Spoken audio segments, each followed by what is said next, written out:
Good morning, guys. Julio here, and today I'm about to change the little control buttons on the steering wheel of my Hummer H2 2004.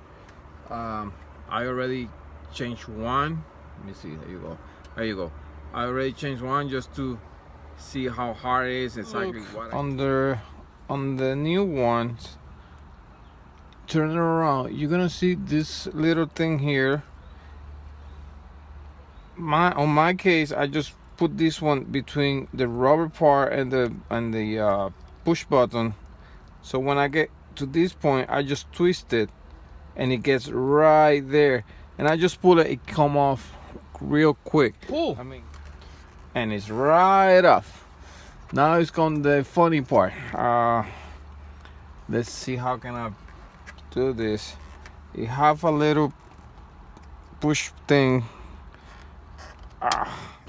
What I do on this case is I take this big tool and put it right behind the connector. Be careful, don't pinch any cable or nothing. See, right there. And with this I try to drive it inside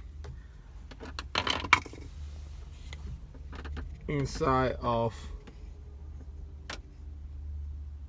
the little hole behind the switch, because the cable is not long enough to pull it outside, plug and put it back in, even when you have a lot of space down there to hold the cable.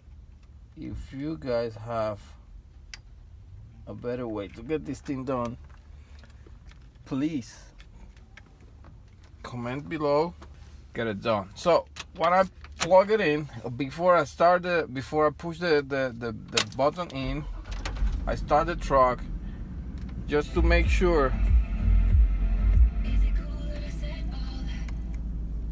the button works.